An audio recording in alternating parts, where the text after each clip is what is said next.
Hello friends, good morning. তো আজকে আমি তোমাদের দেখাবো যে আমরা গ্রামের লোক সকালবেলা ঘুম থেকে উঠে কি করি সবার প্রথমে। তো এখন আমি ঘুম থেকে উঠে গেছি। সবার প্রথমে ঘুম থেকে উঠে নিয়ে যাব গরু কোথায় নিয়ে যাব? মাঠে। তো সেদিন তোমাদের গরুর ঘরটা দেখিয়েছিলাম, গরুগুলো ছিল না। তো আজকে তোমাদের দেখানোর চেষ্টা করবো যে গোয়ালের মধ্যে গরুগুলো, এই যে তোমাদেরকে দেখাবো। এই যেগুলো হচ্ছে আমাদের গরু। সেদিন তোমাদের প্রথম ব্লগের মধ্যে তোমাদের দেখিয়েছিলাম আমাদের গরুর ঘরটা, সেখানে তো গরু ছিল না। তো এখন তোমাদের এই গরুগুলো দেখাচ্ছি। এই গরুগুলো নিয়ে আমি এখন যাব। সবগুলো গরু ছাড়া হয়ে গেছে। তো গরুগুলো এদিকে জল খাওয়ার জন্য এদিকটায় চলে গেছে ঘরের। তো এদেরকে আমি বের করে নিয়ে যাব মাঠের দিকে।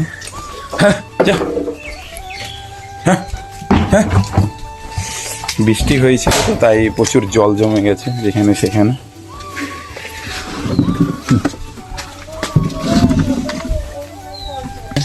আর এর নাম হচ্ছে লেটেস্ট, নিপের নাম। তো আমরা ভালোবেসে লেটেস্ট বলে ডাকি।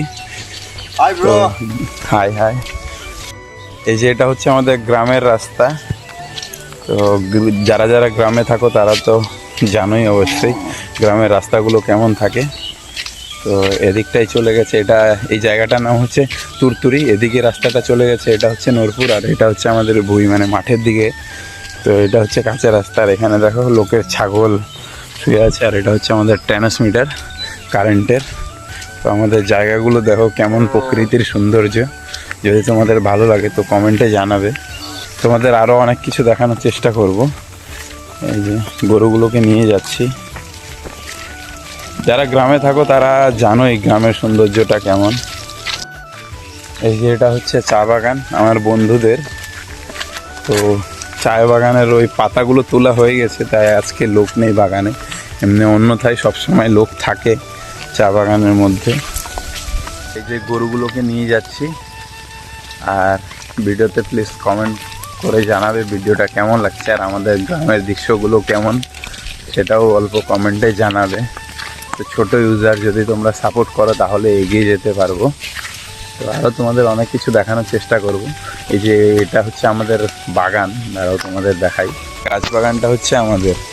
এই গাছ বাগানের সঙ্গে এখানটায় আর একটা সুপারি বাগান আছে, সুপারি বা লেবু বাগান।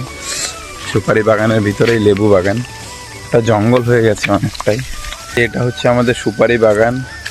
বাগানটা অনেকটাই জঙ্গল হয়ে আছে, এটাকে পরিষ্কার পরিচ্ছন্ন করতে হবে। টাকা পয়সার অনেকটাই সমস্যা, এটাকে পরিষ্কার করতে গেলে অনেকটা টাকারও দরকার, কিন্তু অতটা টাকা নেই। আমার বাবা ইসেতে থাকে, কেরালায় থাকে, বিদেশে। গরিব মানুষ, তো বুঝতেই পারছো তোমরা বিষয়টা। আর এটা হচ্ছে এই যে আমাদের পাট ক্ষেত, ছোটো ছোটো পাট দেখা যাচ্ছে। আর কিছুদিন ধরে এতটাই বৃষ্টি হচ্ছিল যে এই যে জল জমে ভর্তি হয়ে আছে। আর ওই যে মাঠের মাঝখানে এটা একটা বাড়ি আমাদের এখানে, এইটা একমাত্রই বাড়ি, একাই থাকে ওরা।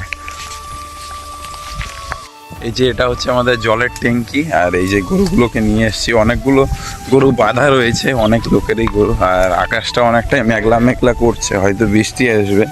তো কিছুদিন ধরে অনেকটাই বৃষ্টি হচ্ছে, আজকে ভোরবেলা শুধু অল্প বৃষ্টি হয়নি। আর এখন আমার গরু বাঁধা হয়ে গেছে। তো এখন তোমাদের দেখাবো আমাদের এখানে বিচন কুটু। এই যে এটা হচ্ছে আমাদের বিচন কুটু। আর এই যে এখানে পাশে আর একটা বিচন কুটু লাগানো রয়েছে। কিছুদিন বৃষ্টি ছিল তাই অনেকটাই জল জমে আছে। আর এটা এই যে পাশে আর একটা। আর এই যে এই জমিগুলো সবগুলো আমাদেরই। আমি তোমাদের এত কিছু দেখালাম, তো কেমন লাগলো ভিডিওটা কমেন্টে জানাবে, আর লাইক করবে, আর চ্যানেলটাকে সাবস্ক্রাইব করে দেবে। আর ভিডিওটা এই পর্যন্তই।